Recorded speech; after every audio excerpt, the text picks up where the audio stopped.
And the last part of the verse says, considering yourself lest you also be tempted. So you must protect your own aura, your own spirit, your own energy. Temptation is going to come, but you have to beat that voice inside your head. It's a mental battle, I'm telling you. Temptation of what? Your pride, your ego may be getting the best of you. Maybe you think you're too good to give your inputs. Maybe you think maybe it's the opposite. Maybe it's the opposite. Maybe you believe you're so wise and you know so much that you have the answers to all the questions and that your way is the only way. And if people don't follow that way, then they're obviously wrong. That is also temptation, feeding into the ego. You could also give into temptation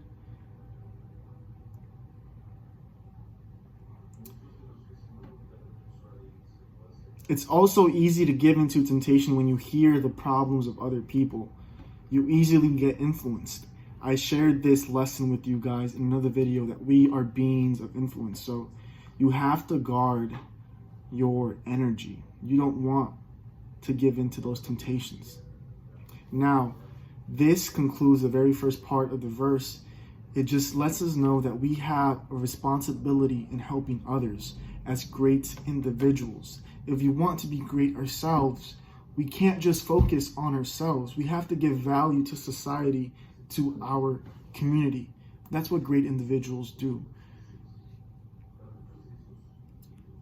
We restore those people who are overtaken in sin, as this is saying. But what do I mean by sin? Because it doesn't necessarily have to be in a biblical sense. Sin, just something that you don't really want to do, but you're doing anyway because you're being controlled by your emotions. I used to do this all the time. I used to text multiple women, wasting my time, trying to shoot my shot, but just being dumb. I didn't really want to do that, but it was my ego, it was my pride. And I had to restore myself before I could do anything, before I could provide any type of value to anybody else. So we have that responsibility in helping ourselves and in turn helping everybody else. Let's go on with the second part of the verses. The second part talks about bearing one another's burdens. So what does this mean exactly? Well, let's read what the verse says one more time. It says, bear one another's burdens and so fulfill the law of Christ. For if anyone thinks himself to be something when he is nothing, he deceives himself. But let each one examine his own work, and then he will have rejoicing in himself and not in another. But for each one shall bear his own load. Look, I know we were on a roll, but hold that thought for a second. Make sure to hit that like and subscribe button for the YouTube algorithm so we can reach more people and help them live a life of abundance. Let's get right back to it, man. For each one shall bear his own load.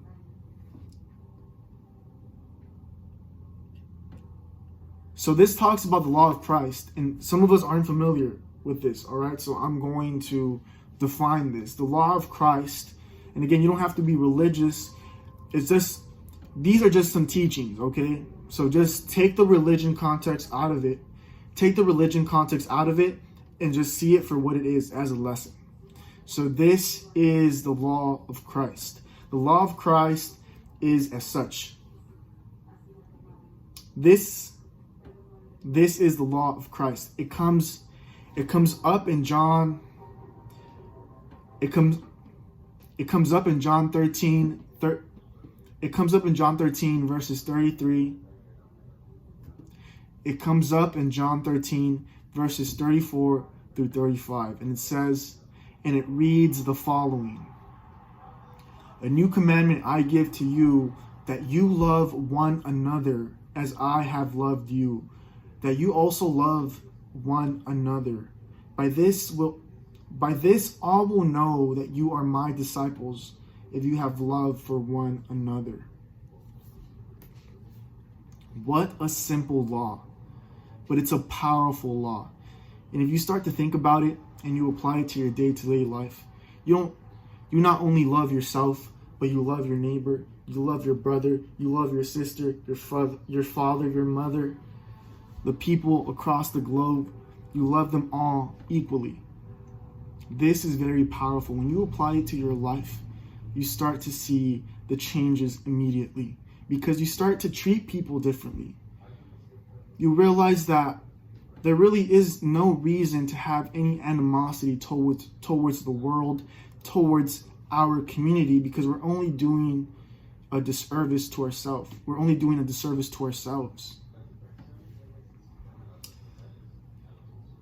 But it tells us to bear one another's burdens. Now, this implies that other people are going to bear your burdens, right? But don't focus on that. That is a self-centered approach. You have to focus on bearing the burdens of other people. You have to bear those burdens. And what does that mean? When they share with you their problems, don't gossip, don't ignore them. Don't encourage them. Give them some wisdom. Share with them your knowledge. Share with them your personal education. Make them feel like they are being heard, like someone truly cares, because you do care.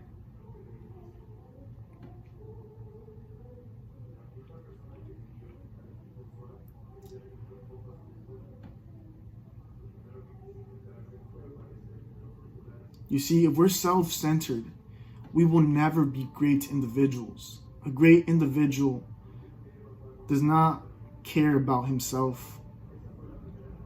A great individual does not only care about himself, he cares about his people. You have to care for others and bear their burdens. Now, this doesn't mean you have to fix their problems. No. In this verse, it also says, everyone will carry their own load. Because everybody is responsible for their own life. At the end of the day, you could lead a horse to a fountain, but you can't make that horse drink. If you guys got to this part of the video, I want to thank you so much for spending this much time and energy watching the whole entire thing. I know it is not easy, but when you are interested in progress and growth, there's nothing better than educating yourself and having these types of conversations. So if you want to learn more about my own personal development and my personal lessons that I've learned and applied to my life, click the video right here. It's been your book, What the Moon's Seen. I hope you got some value out of this video.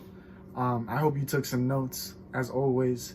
I hope you also pass it down and make an impact on society, on your community, on the world. That is how you become a great individual. All right, man, I'll see y'all over here. Let's go.